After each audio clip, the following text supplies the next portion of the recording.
this is your VR. Welcome to this amazing series guys. तो previous video में हम लोगों ने लिविंग वर्ल्ड चैप्टर शुरू कर लिया था, जिसमें हम लोगों ने लिविंग के बारे में जाना था, देन हम लोगों ने कैरेक्टरिस्टिक्स ऑफ लिविंग के बारे में पढ़ा था। नाउ इस सेशन में हमें क्या करना है, diversity in the living world पढ़ना है। ये बेसिकली आपका सेकेंड टॉपिक है, ठीक है। सेकेंड टॉपिक है लिविंग वर्ल्ड का, जिसमें हमें डाइवर्सिटी पढ़ना है। देखो स्टूडेंट, अगर आप अपने अर्थ को कंपेयर करते हो ना यूनिवर्स के साथ, वो कितनी छोटी सी अर्थ होती है, लेकिन उस छोटी सी भी अर्थ में ना इतनी डाइवर्सिटी मिल जाएगी, इतने टाइप के लिविंग ऑर्गेनिज्म मिल जाएंगे कि जिनको आप काउंट तो कर सकते हैं, बट हाँ हर देखो ऐसा होता है कभी नई नई प्लेसेस डिस्कवर होती रहती है, नई नई ऑर्गेनिज्म भी टाइम टू टाइम डिस्कवर होते रहते हैं। तो बहुत सारे ऑर्गेनिज्म अपनी अर्थ पे प्रेजेंट होते हैं, ठीक है ना। बात करते हैं बायोडाइवर्सिटी के बारे में। बायोडाइवर्सिटी क्या होता है, various kinds of organism present on earth. हमारी इस छोटी सी गोला पर बहुत सारे ऑर्गेनिज्म प्रेजेंट होते हैं, डिफरेंट काइंड्स के organism, number and types of organism present होते हैं इस अर्थ पर, तो इसी को बोलते हैं बायोडाइवर्सिटी। अगर मैं बात करती हूँ IUCN के बारे में, IUCN एक ऑर्गेनाइजेशन है इसका फुल फॉर्म है international union of conservation of nature and natural resources. तो ये आपकी ऑर्गेनाइजेशन है बेसिकली, दिस इज ऑर्गेनाइजेशन जिसने बताया हमें कि इस अर्थ पे 1.7 to 1.8 मिलियन स्पीशीज़ डिस्क्राइब किए हैं इसने, डिस्क्राइब एंड वैसे तो 7 to 8 मिलियन स्पीशीज़ से भी ज़्यादा हमारे इस अर्थ पे ऑर्गेनिज्म प्रेजेंट है। बट हमें IUCN ने इनके बारे में डिटेल में बता दिया कि इसका नाम क्या है, ये कैसा दिखता है, सब कुछ IUCN ने इन 1.7 to 1.8 मिलियन स्पीशीज़ के बारे में हमें बता दिया है। तो ये आपको पता होना चाहिए, क्योंकि बहुत इंपॉर्टेंट चीज़ हो जाती है। अगेन आपको IUCN की फुल फॉर्म पता होनी चाहिए, ठीक है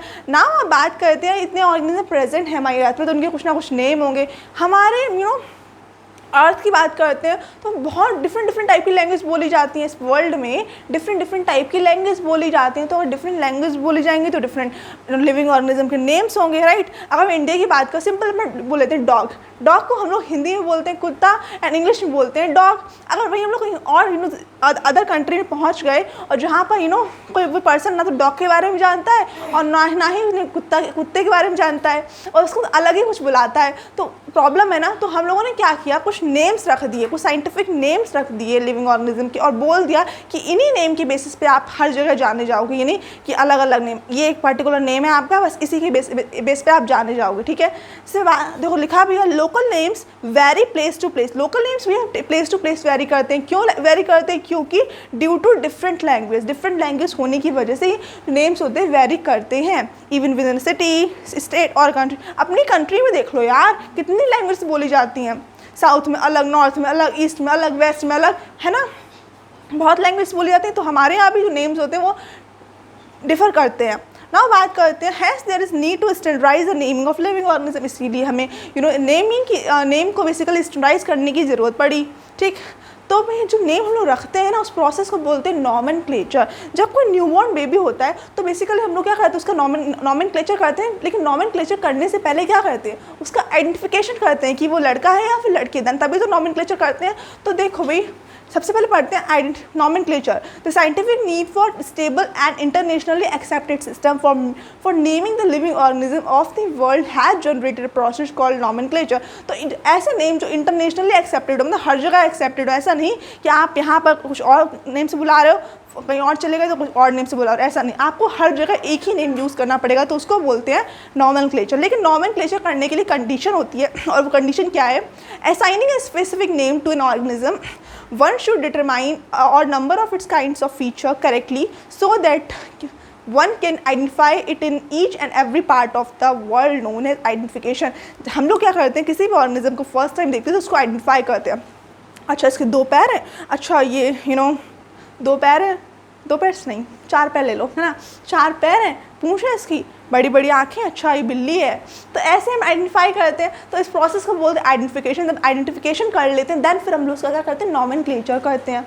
समझ में आ गया। तो अभी तक हम लोगों ने क्या पढ़ा, सबसे पहले बायोडाइवर्सिटी के बारे में पढ़ा कि बायोडाइवर्सिटी क्या होता है, ठीक है। फिर हम लोगों ने पढ़ा कि 1.7 to 1.8 मिलियन स्पीशीज़ हमारी अर्थ प्रेजेंट है। उन सब के जो नेम होते हैं वो IUCN वगैरह, IUCN नेम इसको डिस्क्राइब आइडेंटिफाई किया, नेमिंग अभी नहीं किया इसने, इसे डिस्क्राइब किया, आइडेंटिफाई किया है। देन फिर लोकल नेम्स वेरी करते हैं प्लेस टू प्लेस, इसलिए हम लोगों ने क्या किया है उनके कुछ नेम रख दिए और जिस प्रोसेस के थ्रू हम लोग उनका नेम लिखते हैं, मतलब उनको बारे में नेम रखते हैं, तो उसको नॉमेनक्लेचर बोलते हैं। नॉमेनक्लेचर कंडीशन होती है आइडेंटिफिकेशन, मतलब किसी भी नॉमेनक्लेचर करने से पहले हमें उस ऑर्गेनिज्म को आइडेंटिफाई करना पड़ेगा। समझ गए? तो ये था diversity in the living world. अभी कंप्लीट नहीं हुआ, स्क्रीनशॉट लो, फिर इसका आगे का पार्ट कंटिन्यू करते हैं। लो इसका स्क्रीनशॉट। नाउ अब हमें नॉमेनक्लेचर तो क्लियर हो गया कि नॉमेनक्लेचर क्या होता है। साइंटिफिक नेमिंग जब हम लोग किसी लिविंग ऑर्गेनिज्म की करते हैं तो उस प्रोसेस को बोलते हैं नॉमेनक्लेचर। अब बात आती है नॉमेनक्लेचर करता कौन है। अगर मैं प्लांट्स के पर्सपेक्टिव से बात करती हूँ तो प्लांट्स के लिए एक ऑर्गेनाइजेशन बनाई है जिसका नाम है ICBN। क्या है? ICBN। अगर मैं ICBN की फुल फॉर्म की बात करती हूँ तो international code of botanical nomenclature, इसकी फुल फॉर्म है, आपको याद रखनी पड़ेगी, इंपॉर्टेंट है। ये ICBN इसकी क्या करती है, नेमिंग करती है प्लांट्स के बारे में। ये कुछ क्राइटेरिया और कुछ प्रिंसिपल को फॉलो करते हैं किसी भी प्लांट की नेमिंग करने के लिए। सिमिलरली अगर बात करती हूँ एनिमल्स के लिए, तो एनिमल्स के लिए है international code for of zoological nomenclature. तो ICBN के लिए international code of zoological nomenclature है। अगर आपको एक चीज़ याद रखनी पड़ेगी, इसमें बेसिकली यहाँ पर फॉर है, दिख रहा है क्या? लाइट है ना, लाइट पता नहीं लाइट हो गया गाइस, ये सबसे ज़्यादा मेरे पैन की बहुत बड़ा इशू है। ICBN के लिए फॉर, यहाँ पर फॉर याद रखने का, यहाँ पर ऑफ। तो international code for botanical nomenclature plants के लिए करती है नेमिंग, वही ICBN international code of zoological nomenclature animals की नेमिंग करती है। नाउ बात करते हैं the scientific name ensured that each organism has one name only. They also ensured that such a name has not been use for any other known organism. Scientific name basically ये ensure करते हैं कि एक particular organism एक ही name रहे, ये नहीं आपने 10 नेम रख दिए उस ऑर्गेनिज्म, नहीं, ये सिर्फ एक ही नेम रहे। मान लो अगर 4 साइंटिस्ट थे, 4 साइंटिस्ट ने अलग अलग नेम बताए, तो किसका नेम माना जाएगा? फर्स्ट साइंटिस्ट जिसने बताया होगा कि हाँ इस पर्टिकुलर ऑर्गेनिज्म का ये नेम है, तो उसके बेसिस पर नाम रखा जाएगा। द फर्स्ट नेम को प्रेफरेंस दी जाएगी। नाउ बात करते हैं scientific name have 2 components. Scientific name के 2 कंपोनेंट्स बेसिकली होते हैं। जैसे हम अपन लोगों के भी 2 कंपोनेंट्स होते हैं, जैसे मेरा नाम है वैष्णवी राठौर, तो मेरे 2 कंपोनेंट हैं, एक वैष्णवी दूसरा राठौर। तो सिमिलरली साइंटिफिक नेम होते हैं, उनके भी 2 कंपोनेंट्स होते हैं। फर्स्ट को बोलते हैं जेनेरिक नेम और स्पेसिफिक एपिथेट। से मेरा नेम वैष्णवी मेरा नेम हो गया, राठौर मेरा सरनेम हो गया। सिमिलरली प्लांट्स के भी 2 नेम, जितने भी ऑर्गेनिज्म होते हैं उनके 2 कंपोनेंट्स होते हैं। जैसे बात करती हूँ मैग्नीफेरा इंडिका की, तो यहाँ पे लिखा हो मैग्नीफेरा इंडिका, इसको अभी इग्नोर करो, तो यहाँ पे 2 कंपोनेंट होगा। इसको बोलते हैं बेसिकली आपका जेनरिक, जीनस, ठीक है, जीनस। वही इंडिका क्या है? एक स्पेसिफिक एपिथेट या फिर स्पीशीज़, ठीक, स्पीशीज। 2 नेम हो गए ना। सिमिलर अभी 2 कंपोनेंट वाला जो नेम है इसको बोलते हैं बाइनोमियल नॉमेनक्लेचर, ठीक है। बाइनोमियल नॉमेनक्लेचर बेसिकली किसने दिया था? कैरोलस लिनियस ने दिया था 1758 में। 1758 में कैरोलस लिनियस ने बाइनोमियल नॉमेनक्लेचर दिया, जिसमें उन्होंने बोला कि जो हम किसी भी साइंटिफिक नेम के 2 कंपोनेंट्स होंगे, जेनेरिक नेम और स्पेसिफिक एपिथेट। क्लियर हुआ? नाउ बात करते हैं, इन्होंने ऐसे नहीं बोला था, कुछ रूल्स दिए थे जिसके बेसिस पे बात बोली थी। नाउ अब बात करते हैं यूनिवर्सल रूल्स ऑफ नॉमेनक्लेचर के बारे में। फर्स्ट रूल ये है कि biological names are in Latin and are written in italics. Biological names होते हैं वो उनको आप लैटिन लैंग्वेज में लिखोगे और इटैलिक्स में लिखे हुए नहीं चाहिए, मतलब थोड़ा टिल्टेड होने चाहिए, जस्ट लाइक दैट, थोड़ा टिल्टेड होने चाहिए, है ना, इस तरह टिल्टेड होने चाहिए। और अब देखो लैटिन क्यों लैटिन ही क्यों नहीं रखा? क्योंकि लैटिन जो लैंग्वेज होती है वो डेड होती है, डेड लैंग्वेज, इसका कोई अभी यूज़ नहीं है और ना ही उसमें आप कोई चेंजमेंट, जब कोई लैंग्वेज डेड है तो उसमें कोई चेंजमेंट भी नहीं कर सकते। दैट्स वाई आपको जो बायोलॉजिकल नेम होते हैं वो लैटिन में लिखे जाते हैं एंड आर इटैलिक्स में लिखे जाते हैं। सेकेंड है the first word of the name indicates genus while the second word denotes the specific epithet. जैसे मैंने बताया था यहाँ पर आपको कि फर्स्ट वर्ड होगा वो आपको जीनस इंडिकेट करेगा, दूसरा वर्ड आपको स्पीशीज इंडिकेट करेगा। Now when the name is handwritten both the words are separately underline. अगर कोई नेम हैंड रिटन में लिखा है तो आपको क्या करना पड़ेगा? उन दोनों ही नेम है आपको सेपरेटली अंडरलाइन करना पड़ेगा। जैसे मैंने अंडरलाइन किया है, मैग्नीफेरा को अलग अंडरलाइन किया है, इंडिका को अलग अंडरलाइन किया है, तो आपको अलग अंडरलाइन करना पड़ेगा, समझे। और अगर कंप्यूटर में लिखा, मतलब प्रिंटेड फॉर्म में लिखा है, तो आप क्या इटैलिक्स में लिखा हुआ होना चाहिए। या ये कुछ रूल्स होते हैं जिनको फॉलो करना है, मतलब मस्ट है, फॉलो करना है तो फॉलो करना है ना। बात करते हैं names of the author appears that specific epithet and written in an abbreviated form. Name होते हैं ऑथर के, वो हम लोग बेसिकली हाँ मैग्नीफायर इंडिका लिखा हुआ है तो हमने साइड में लिख दिया लिन, तो लिन को हम ऐसे एब्रिविएटेड फॉर्म के लिख देते हैं, जो ये डिनोट करता है कि जो लिन है बेसिकली मैग्नीफायर इंडिका है, वो लीनियस ने इसको डिस्कवर किया, लीनियस ने इसका नेम रखा है। समझ में आया। Now generic name specific epithet and author citation को हम लोग कलेक्टिवली बोलते हैं बाइनोमियल एपिथेट। इसको जब हम लोग क्या कहते हैं जेनेरिक नेम और आपका स्पेसिफिक एपिथेट, इसके साथ ऑथर का नेम लिखते हैं तो उसको बोलते हैं बाइनोमियल एपिथेट। तो अभी के लिए तक क्लियर हो चुका होगा आपको। अगर फिर भी कोई डाउट आता है तो पूछ लेना, तो इसका स्क्रीनशॉट लो, फिर मैं इसको एक और पार्ट रह गया उसको कंप्लीट करा दूँगी, फिर हमारा ये फिनिश हो जाएगा। तो लो फटाफट से स्क्रीनशॉट। नाउ अब बात करते हैं क्लासिफिकेशन के बारे में। तो अभी तक हमें इतना क्लियर हो चुका है कि बेसिकली हमारा नॉमेनक्लेचर क्या होता है, देन हमें रूल्स ऑफ नॉमेनक्लेचर क्लियर हो गया। अब बात करेंगे क्लासिफिकेशन के बारे में। देखो स्टूडेंट्स, हम लोग हमारे अर्थ पे बहुत सारे लिविंग ऑर्गेनिजम्स प्रेजेंट है, तो हम वन बाय वन तो उनकी स्टडी नहीं कर सकते हैं कि हमने एक ऑर्गेनिज्म उठाया फिर उसके पूरे कैरेक्टर्स, उसकी हर एक चीज़ ऑब्जर्व करें, ऐसे तो नहीं कर सकते ना। तो उसके लिए क्या करना पड़ेगा, हमें करना पड़ेगा क्लासिफिकेशन। क्लासिफिकेशन क्या होता है? क्लासिफिकेशन एक प्रोसेस होती है जिसमें हम लोग ऑर्गेनिजम्स को कन्वीनियंट कैटेगरी में ग्रुप्ड कर देते हैं, और किसके बेसिस पे करते हैं? ईजिली ऑब्जर्वेबल कैरेक्टर्स के बेसिस पे क्लासीफाई कर देते हैं। Classification the process by which anything is group into convenient category based on some easily observable characters. समझ में आ गया। क्लासिफिकेशन प्रोसेस होती है जिसके थ्रू हम लोग लिविंग ऑर्गेनिजम्स को क्लासीफाई कर देते हैं डिफरेंट ग्रुप्स में उनकी सिमिलैरिटीज़ के बेसिस पर। Now we classify organism into different taxa. हम लोग क्या करते हैं, ऑर्गेनिजम्स को डिफरेंट टेक्सा में क्लासीफाई कर दे। टेक्सा क्या होता है? टेक्सा कुछ नहीं होता, लेवल। आप यहाँ ग्रुप लिख रखा है, आप यहाँ लेवल लिख सकते हो, ठीक है, आप यहाँ पर लेवल लिख सकते हो। टेक्सा क्या होता है? लेवल होता है। मैंने यहाँ पे लिखा भी और categories at very different level. Categories जो होती हैं डिफरेंट लेवल्स पर, जब हम कैटेगरीज क्लासीफाई करते हैं ना, तो उसको बोलते हैं टेक्सा। ठीक, अ साइंटिफिकली क्लासीफाइड ग्रुप, ये भी वही टेक्सा के बारे में डिफाइन कर रहा है कि टेक्सा क्या होता है? एक साइंटिफिकली क्लासीफाइड ग्रुप होता है। नाउ बात करते हैं based on characterization living organisms can be classified into different taxa and this process of classification is taxonomy. ये बहुत इंपॉर्टेंट है गाइस। टेक्सोनॉमी क्या होता है? टेक्सोनॉमी एक ब्रांच होती है साइंस की जो कि डील करती है डिफरेंट टेक्सा से। टेक्सा क्या है? टेक्सा क्या है? क्लासिफिकेशन लेवल है।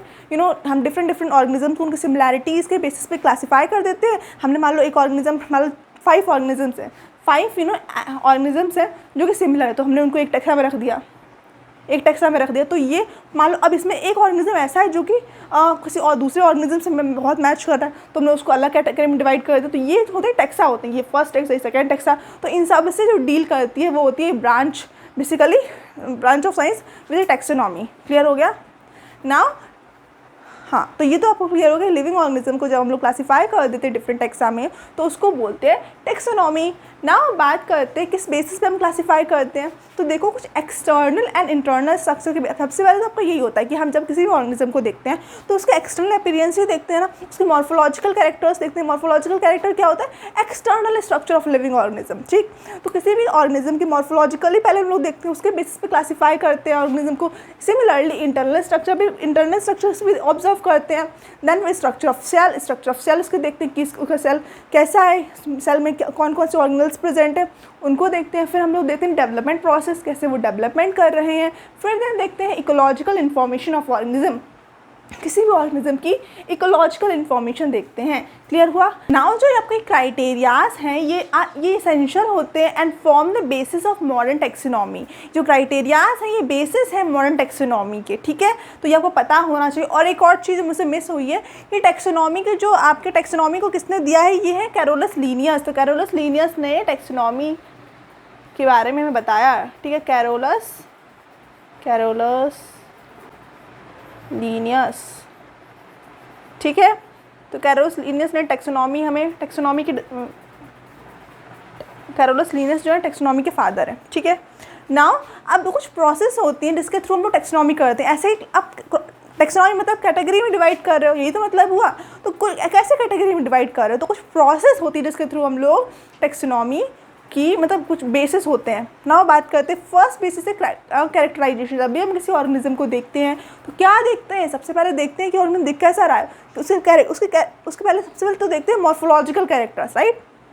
एक्सटर्नल कैरेक्टर्स देखते हैं, देन फिर इंटरनल कैरेक्टर्स देखते हैं। तो कैरेक्टराइजेशन से पहले करते हैं, फिर हम लोग करते हैं आइडेंटिफिकेशन, उस ऑर्गेनिज्म क्या करते हैं, आइडेंटिफाई करते हैं, देन फिर हम लोग क्लासीफाई करते हैं। अब जब आइडेंटिफिकेशन कर लिया, कैरेक्टराइजेशन कर लिया, फिर क्लासिफिकेशन करते हैं। जब क्लासिफिकेशन एक बार कर लिया ना, फिर करते हैं नॉमेनक्लेचर, क्योंकि नॉमेनक्लेचर का बेसिस ही यही होता है। पहले आपने पहले कैरेक्टराइजेशन करो, फिर आइडेंटिफिकेशन करो, फिर क्लासिफिकेशन करो, देन फिर क्या करो, nomenclature करो। समझ में आ गया। Now taxonomy is not something new.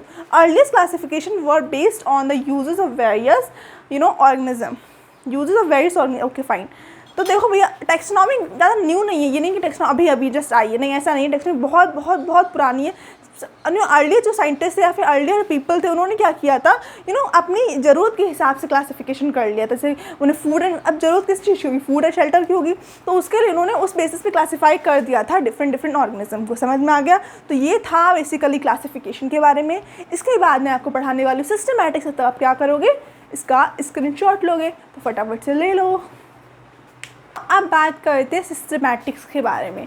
Systematic थोड़ा सा इन्हें टैक्सोनॉमी से डिफर करता है। उसमें क्या है, टैक्सोनॉमी हमने पढ़ा था कि हम टैक्सोनॉमी में क्या करते हैं, नॉमेनक्लेचर करते हैं, क्लासिफिकेशन करते हैं, ऑर्गेनिज्म का कैरेक्टराइजेशन, आइडेंटिफिकेशन, ये सब करते हैं टैक्सोनॉमी में। लेकिन सिस्टमैटिक्स में क्या होता है, सिस्टमैटिक्स में फाइलोजेनी और ऐड हो जाती है। सबसे पहले आपको पता होना चाहिए सिस्टमैटिक ब्रांच होती है साइंस की, जो कि डील करती है टैक्सोनॉमी के साथ और फाइलोजेनी के साथ। फाइलोजेनी क्या होता है, एवोल्यूशनरी हिस्ट्री ऑफ ऑर्गेनिज्म। जब भी लिविंग ऑर्गेनिज्म की जब हम लोग एवोल्यूशनरी हिस्ट्री देखते हैं, मतलब उनका एवोल्यूशन कहाँ से हुआ ये चेक करते हैं, उसकी हिस्ट्री उसकी हिस्ट्री से डील करते हैं, तो उसको बोलते हैं phylogeny.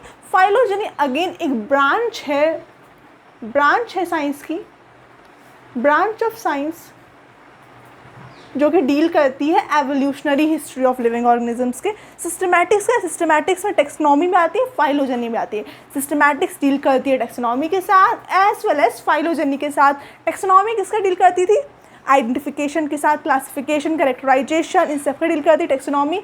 Phylogeny evolutionary history of organism से डील करती है। सिस्टमैटिक क्लियर हुआ। सिस्टमैटिक डील करती है टैक्सोनॉमी और फाइलोजेनी के साथ। ना सिस्टमैटिक जो टर्म है या सिस्टमैटिक जो कैरोलस लीनियस ने डिस्क्राइब किया है, कैरोलस लीनियस ने ये टर्म जो है सिस्टमैटिक्स वो कॉइन किया है। कब किया था, 1665 में किया है। इनकी एक बुक थी सिस्टमा नेचुरे, इसमें इन्होंने सिस्टमैटिक्स के बारे में बताया। आपको समझ में आया। It is derive from the word Systema which means orderly arrangement. जब हम लोग ऑर्डर के बेसिस पे अरेंजमेंट करते हैं तो उसको सिस्टमैटिक्स बोलते हैं, और ये सिस्टमा वर्ड से ड्राइव हुई है। In his book Systema नेचुरे he gave the hierarchical system of classification. Systema नेचुरे में इन्होंने हायरार्कियल सिस्टम ऑफ क्लासिफिकेशन दिया है। ठीक है। ना बात करते हैं systematic take into account evolutionary relationship between organism. तो सिस्टम वही बताया, अभी 1 घंटे वही बता चुकी हूँ। सिस्टमेटिक एवोल्यूशनरी हिस्ट्री से डील करती है एज वेल एज टैक्सोनॉमी से भी डील करती है। ना बात करते हैं ऑन्टोजेनी के बारे में। ये थोड़ा सा आपके आपके एनसीईआरटी में नहीं है, ना तो आपके एनसीईआरटी फाइलोजेनी के बारे में बताया है और ना ही ऑन्टोजेनी के बारे में बताया। बट आपको पता होना चाहिए कि ये क्योंकि इंपॉर्टेंट है ना, तो आपको पता होना चाहिए। ऑन्टोजेनी क्या होता है, life history of living organism. किसी भी ऑर्गेनिज्म की जब हम लाइफ हिस्ट्री से डील करते हैं तो उसको बोलते हैं ऑन्टोजेनी। ऑन्टोजेनी अगेन एक ब्रांच है साइंस की। ठीक है ना। बात करते हैं न्यू और बायोसिस्टमैटिक। ये तीनों मतलब इसको आप न्यू सिस्टमैटिक्स भी बोल सकते हो, न्यू सिस्टमैटिक्स भी बोल सकते हो, एज वेल एज बायोसिस्टमैटिक्स भी बोल सकते हो। 1940 में दी गई थी बेसिकली, जूलियस हक्सले ने दी थी। कौन थे, Julius Huxley. Systematics Carolus Linnaeus ने कॉइन किया था, जूलियस हक्सले ने बायोसिस्टमैटिक्स दी थी। इसमें इन्होंने क्या किया था, कुछ क्लासिफिकेशन, इनके जो क्लासिफिकेशन था वो किस बेसिस पे था, पॉपुलेशन के बेसिस पे था। सब species for the new systematics. इन्होंने स्पीशीज़ तो टैक्सोनॉमी में स्पीशीज़ तो आती हैं, आपके सिस्टमैटिक्स में स्पीशीज़ तो आती हैं, बट बायोसिस्टमैटिक में इन्होंने क्या किया, कुछ सब स्पीशीज़ भी रख दी। ठीक है। तो ये आपको पता होना चाहिए, बहुत इंपॉर्टेंट नीट में आया हुआ क्वेश्चन है, दैट्स वाई मैंने आपको बता दिया है, तो ये आपको पता होना चाहिए। ठीक है ना। ट्राइनोमियल नॉमेनक्लेचर के बारे में बात करते हैं, जो कि लैमार्क ने दिया था। ऐसे ही मतलब अपनी टांग घुसेड़नी है ना, वो कहते नहीं है, वही बात है। कैरोलस लिनस तो आपको बाइनोमियल नॉमेनक्लेचर दी थी, लेकिन अपने आप को बड़ा दिखाने के लिए लैमार्क ने भी दे दिया ट्राइनोमियल नॉमेनक्लेचर। ठीक है, कब दिया था? 1885 में दिया। तो लिनस का 2 कंपोनेंट है, वही इनके कितने कंपोनेंट होंगे? 3 कंपोनेंट्स होंगे इनके नेम के बाद। सिंपल इतनी बात है कि लैमार्क कंपोनेंट्स, तो इनके में 3 कंपोनेंट्स होंगे। ना ये था overall diversity in the living world के बारे में। सबसे पहले हम लोगों ने इसमें बायोडाइवर्सिटी के बारे में डिस्कशन किया था, देन फिर हम लोगों ने IUCN के बारे में पढ़ा था। आप मुझे इसकी फुल फॉर्म बताओगे कि IUCN की क्या फुल फॉर्म है इन द कमेंट सेक्शन। फिर हम लोगों ने नॉमेनक्लेचर के बारे में पढ़ा था, देन फिर रूल्स ऑफ नॉमेनक्लेचर, फिर क्लासिफिकेशन के बारे में डिस्कशन किया, देन फिर हम लोगों ने सिस्टमैटिक्स के बारे में पढ़ा था। इसके साथ हम लोगों ने टेक्सोनॉमी के बारे में पढ़ा था, और जो कि बहुत इंपॉर्टेंट चीज़ है। इसके बारे में तो हमें इस चैप्टर में आगे अभी डील करना है। नेक्स्ट टॉपिक हमारा टेक्सोनॉमी के बारे में बहुत डिटेल में आने वाला है। इसमें उसके हम लोग टेक्सोनॉमी डिफरेंट टेक्सा के बारे में डिस्कशन करेंगे। तो अभी के लिए आपको क्या करना है, इस वीडियो को बार बार देखना है ताकि आपको अच्छे से कॉन्सेप्ट क्लियर हो जाए। और फिर भी अगर आपको कोई डाउट रहता है तो क्या करेंगे, कमेंट सेक्शन में पूछ लेंगे। ओके, सो बाय एवरीवन।